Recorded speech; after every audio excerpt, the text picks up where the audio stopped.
tayari? Ahmed, kesho mnaenda kucheza mchezo wenu wa kombe la FA Azam Sports Federation Cup katika CRDB Bank Federation Cup katika uwanja huu wa KMC ambao mnatumia kama uwanja wa nyumbani. Maandalizi yakoje na hali za wachezaji? Je, kuna wachezaji wote ambao mnawakosa kwa majeruhi kuelekea mchezo huu? Ya, tumefanya maandalizi makubwa kuelekea mechi yetu ya kesho tarehe 11, mechi ya kombe la shirikisho la benki ya CRDB dhidi ya TMA kutoka Arusha. Maandalizi yetu yamekwenda vizuri tangu tarehe 9 tumefanya maandalizi, leo tarehe 10 tunafanya maandalizi na kesho itakuwa ni siku ya mchezo wetu dhidi ya TMA. Tumefanya maandalizi makubwa kwa sababu tunatambua mchezo huo umuhimu wake na ugumu wake. Ukiangalia kwa jicho la haraka ama jicho la wasiwasi, unaweza kusema pengine tuna mchezo mwepesi kesho kwa sababu tunacheza na timu ya daraja la chini kwa maana ya TMA, lakini kiuhalisia tunacheza na timu ngumu kwa sababu kwenye mpira wa miguu dakika 90 huwa ndizo zinaamua unakuwa na mchezo wa aina gani. Huwezi kujua TMA watakuja na ubora gani katika mchezo wa kesho, lakini huwezi kujua wachezaji wao watakuja na mpango gani kuweza kutudhibiti Simba Sports Club. Na kwa mantiki hiyo tuna kila sababu ya kujiandaa kana kwamba tunakwenda kucheza na timu kubwa mwenzetu ili tuweze kupata matokeo. Tumekuwa na rekodi sio nzuri tunapocheza mechi kama hizi, kwenye hatua kama hizi. Mara kadhaa huko nyuma tumewahi kupata fundisho kwa maana ya kuondolewa. Sasa yale yote tumeyachukua kama funzo na kutupa nguvu ya kwenda kufanya vizuri katika mchezo wa kesho. Lakini kama haitoshi, moja kati ya wakubwa wenzetu katika ligi kuu ya NBC wameondoshwa na timu kutoka daraja la chini.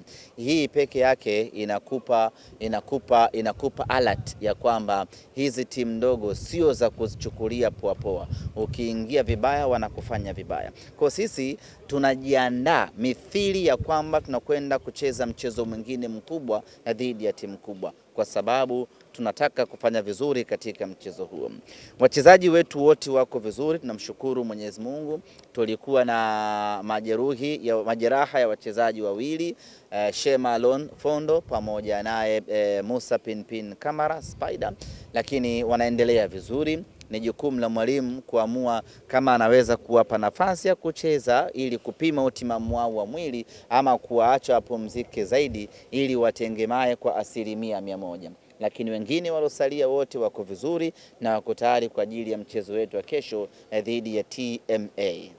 Kwenye upande wa saikolojia, kuna athari yoyote unaweza kuipata mara baada ya kukosa mchezo uliopita? Athari hakuna. Tulichowaambia wachezaji wetu ni kwamba yale yote ya tarehe 8 yameshamalizika na kila mmoja ayaondoe kwenye kichwa chake, tuangalie yale ambayo yako mbele yetu. Unapokuwa na wachezaji professional inakuwa ni rahisi wao wenyewe kujitune kutoka kwenye situation moja kwenda kwenye situation nyingine. Lakini kama haitoshi, tumekubaliana ya kwamba jambo likishapita, haijalishi limepita kwa mazingira gani, aidha limepita vizuri ama limepita vibaya, lakini jukumu letu sisi ni kumove on kutoka kwenye hilo jambo na kwenda kwenye jambo jingine. Jambo ambalo liko mbele yetu ni lina umuhimu zaidi kwa maana ya kupata ushindi mbele ya TMA, lakini kama haitoshi tuna jambo jingine tarehe 14 dhidi ya Dodoma Jiji. Kwa hiyo focus yetu imehama kutoka tarehe 8 kuelekea tarehe 11 na tarehe 14, na wachezaji wetu tumewajulisha hivyo wajikite zaidi kuangalia kile ambacho kiko mbele yetu. Ahmed, hapo kuzungumzia jambo la tarehe 8, moja kati ya mjadala mkubwa sasa hivi ambao unakuwepo ni kwamba ni haki yenu kufanya mazoezi siku moja kabla ya mechi, lakini mnasemekana kama hamkutoa taarifa. Ikoje? Na je, kila mchezo mnaoenda huwa mnatoa taarifa siku moja kabla, kama mtafanya mazoezi siku moja kabla ya mechi? Kwa Simba Sports Club tulishatoa taarifa kwa maana ya taarifa ya umma, na nadhani kila mmoja aliona usiku wa tarehe 7 ama tarehe 8 alfajiri, unaweza ukaita hivyo.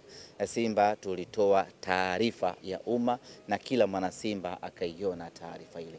Ule ndiyo msimamo rasmi wa klabu yetu ya Simba, na kile ndicho kitu halisi ambacho Simba Sports Club kimetokea. Kwa sasa Simba hatutaongeza wala kupunguza wala kuongeza maelezo mengine baada ya kutoa taarifa ile. Ile ndiyo taarifa yetu rasmi, ndio alfa na omega, tumeshamaliza. Lakini bodi ya ligi na yenyewe tayari imeshatoa taarifa kuhusiana na sakata lile. Sisi Simba Sports Club tunaheshimu mamlaka ya waendesha mpira wa Tanzania na tunafuata maelekezo ya mamlaka. Mamlaka imetoa maelekezo, mamlaka imetoa ufafanuzi na mamlaka imemaliza kila kitu. Sisi cha kwanza ni kuheshimu maelekezo ambayo yametolewa na mamlaka, lakini pili ni kusubiri maelekezo zaidi kutoka kwenye mamlaka. Mamlaka imeweka wazi ya kwamba mchezo wetu uliokuwa uchezwe tarehe 8 utapangiwa tarehe nyingine. Sisi Simba Sports Club ambao ni watu smart na maridadi sana kwenye kufuata miongozo ya mamlaka, jukumu letu ni kusubiri tarehe mpya, na tayari bodi ya ligi ambayo inaongozwa na viongozi waadilifu, viongozi makini, wenye ubora na utaalamu wa kuendesha ligi ya Tanzania, wametoa maelekezo ya kwamba wataupangia mchezo wetu tarehe nyingine. Sisi jukumu letu la msingi, taifa kubwa Simba Sports Club, ni kusubiri tarehe mpya ya mchezo wetu dhidi ya mtani wetu. Na kwa sasa tunaendelea na hiki ambacho kiko mbele yetu. Ambacho kiko mbele yetu ni mechi ya tarehe 11, mechi ya tarehe 14, mechi ya tarehe 2, hapo nazungumzia robo finali ya kombe la shirikisho Afrika, na mechi ya tarehe 9, robo finali ya kombe la shirikisho Afrika. Haya kwa sasa ndiyo vipaumbele vyetu kwa sasa. La tarehe 8 tunasubiri maelekezo kutoka bodi ya ligi Tanzania. Ahmed, jana hatujajua dhamira yao ilikuwa ni nini kuja. Dhamira yao wanasema walikuja na timu yao. Vipi kipigo pale pale kwa sababu ile uwanja wao kwenu ndio ufanyia mazoezi vya kutosha. Kwa hiyo hamtakuwa na kisingizio tena cha kukimbia. Ndio dhamira yao hapo ilikuwa sawa. Ndio dhamira ya wao kuja Bunju. Inasemekana imekuja na timu ilikuwepo mle. Bahati mbaya hawakuwakuta. Wengine wanasema kwamba ni utani tu wanataka kufanya hivyo. Wanasema kama wafungulia geti. Wabinyia. Kwa hiyo walikuja tucheze mechi. Sababu si kule saa 6 mchana. Sababu kama walikuwa na nia kweli tucheze mechi, muda wa mazoezi ni saa 10. Wangekuja saa 10. Kingepigwa. Kuja saa 6 ni magilini tu. Nia hiyo hawana. Na nyinyi mliwaona wachezaji kwenye hilo basi? Basi limefungwa vio, kwa hiyo huwezi kujua wachezaji au hamna. Lakini dereva anaonekana anasema zaidi. Si ndio nyinyi mliripoti kwamba baada ya wao kuondoka pale uwanjani tarehe 8 kila mchezaji aliruhusiwa? Walijikusanya saa ngapi wakaja Bunju? Ni kesho yake ilikuwa. Yes, ndio. Yaani walijikusanya saa ngapi? Wenyewe wanaosema basi ilikuwa na wachezaji. Kwa wangewakuta. Sasa mnaga mechi ya saa 6.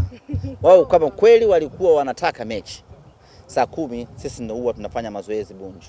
Wangekuja saa 10. Ahmed, vipi tarehe kipango hivi karibuni ya nyinyi kurudiana? Sisi tuko tayari.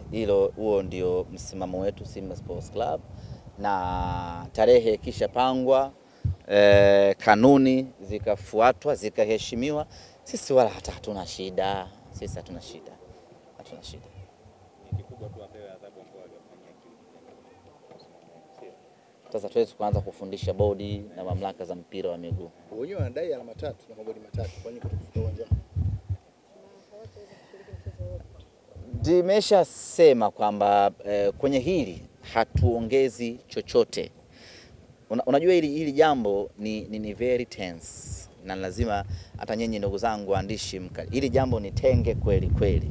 Sio jambo la kulichukulia juu na kulichukulia kwa ushabiki. Ni jambo ambalo lina athari kubwa sana ndani yake, ni jambo ambalo linagharimu maisha ya watu, furaha za watu na kila kitu. Kwa sio jambo la kulichukulia juu juu, ni jambo very serious, ni jambo ambalo linahitaji hekima kubwa kulimaliza. Kwa hiyo ndio maana sisi tunaepuka kulizungumzia pasina kuwa na miongozo thabiti, na ndio maana tunasema taarifa yetu tuliyoitoa tarehe 7 usiku inajitosheleza, na taarifa waliotoa bodi ya ligi inajitosheleza, na sisi Simba Sports tunaifuata taarifa iliyotolewa na bodi ya ligi. Semaji, mimi na machache ambayo natamani kufahamu, sijui kama wenzangu walishauliza au la. Nirudi nyuma, naweza kusema hivyo kuhusiana na dabi ya Kariakoo, lakini pia ile barua ambayo ilikuwa ikielezea namna ambavyo Simba haitashiriki mchezo wa dabi ya Kariakoo. Mengi yanazungumzwa kwamba ilienda magari mawili, kulikuwa kuna mabm pale. Ukweli wa taarifa hiyo ikoje, kwamba mlikwenda na magari mawili, moja lenye wachezaji na lingine ambalo linadhaniwa kuwa na wazee wa club ndani yake? Hatuna muda wa kujielezea. I'm very sorry Latifa Mpenja TV. Hatuna muda wa kujielezea. Tulikwenda kufanya mazoezi, tukashindwa kutimiza haki yetu kikanuni, kwa makusudi watu waliamua kufanya hivyo. Maelezo yote tayari tumeshaweka kwenye maandishi, na maelezo yetu tayari tumeshapeleka kwenye mamlaka husika kwa ajili ya hatua zaidi. Kwa huku nje, mtu yote anayetaka kupata ufafanuzi basi arejee taarifa yetu kwa umma tuliotoa saa 7 usiku. Muhimu ni kwamba hatujaficha kitu. Kila kitu tumekiweka wazi, na baada ya hapo sasa tunaanza kuishi maisha mapya.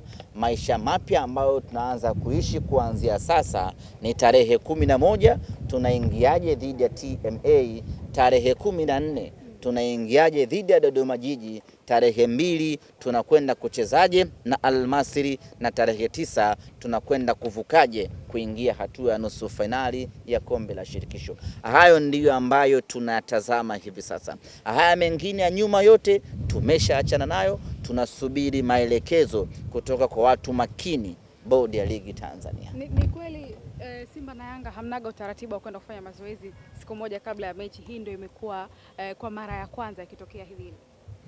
Kanuni. Achana utaratibu, kanuni.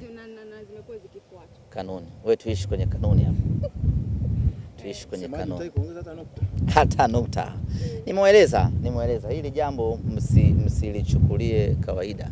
Ni jambo zito, ni jambo ambalo hata wale ambao wanalizungumzia pembeni wazungumze kwa umakini mkubwa mno, kwa sababu hili sio jambo la kawaida hata kidogo. Kwa hiyo ni vema kila anayezungumza, kama anataka kuzungumza basi ajue anazungumza nini, ili asilete madhara zaidi.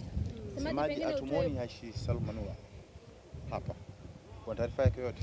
Aishi bado hajatengemaa sana tangu aliposhindwa kusafiri wakati ule tukisafiri na timu. Bado afya yake haijatengemaa vizuri, kwa hiyo anaendelea kupatiwa matibabu. Nini sasa kinamsumbua Aishi? Ni siri baina ya mgonjwa na daktari. Sisi kama klabu hatuwezi kuweka hadharani. Lakini msemaji, majeraha ya wachezaji ni kawaida kwa hadharani. Tumeshaona wachezaji kadhaa ameonyesha kufanya na umagoti, kufanya suguletu. Kwa nini? Lakini mchezaji akisema naumwa goti ndio, lakini msiwaambie watu, hatusemi. Kwa Manula amesema msiwaambie watu kama naumwa. Hajatuambia. Ila nini ambacho kinafanya? Mpaka atuambie sasa. Akituambia waambieni naumwa 1 2 3 tutawaambia. Wachezaji wenu wote huwa wanasema lazima. Siri ya mgonjwa na daktari. Semaji, tumalizie pengine labda kwa kipekee, unaweza ukatoa labda pole kwa kile ambacho kimetokea kwa mashabiki wa Simba, lakini pia wa Yanga kwa walioathirika kwa baada ya mchezo ule. Watu walitoa vingilio, wamelia, wengine wanasema hela. Kupoteza maisha. Aliyepoteza maisha tunampa pole sana. Tunaipa pole familia yake na wale wote ambao kwa namna moja ama nyingine, na familia ya mpira kwa ujumla imeguswa na kifo chake. Kwa mashabiki wa Simba tuwape pole sana kwa kile ambacho kimetokea tarehe 8, lakini lazima watambue kwamba kilichotokea tarehe 8 ni kwa maslahi mapana ya Simba yetu. kilichotokea tarehe 8 ni kwa heshima ya Simba Sports Club. Kwa hiyo wala wasifikirie nauli zao, wala wasifikirie viingilio vyao, waifikirie Simba Sports Club. Ni maamuzi magumu, lakini kwa heshima ya Simba Sports, na sio heshima ya leo, ni ya heshima ya miaka 100 ijayo ilikuwa inatafutwa usiku wa tarehe 7 pale nje ya gate la Benjamin Mkapa. Kwa hiyo lazima watambue hilo, ya kwamba heshima ya Simba Sports Club lazima ilindwe, lazima isimamiwe.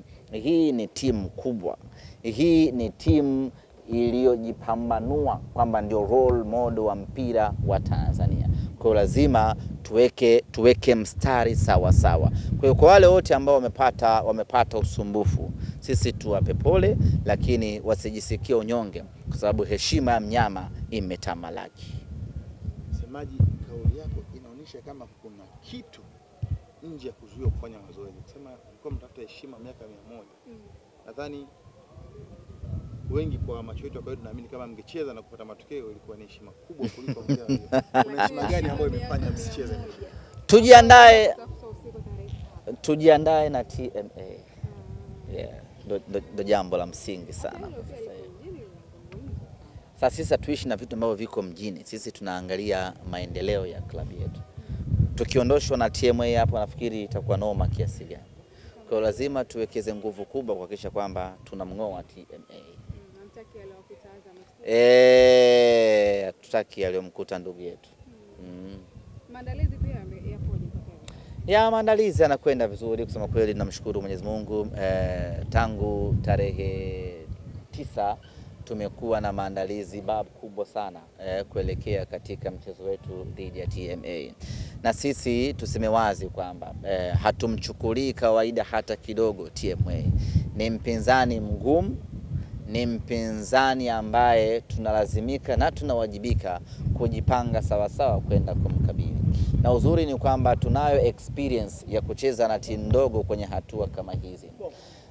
Kuna wakati timu ndogo inakuja in a very surprise manner,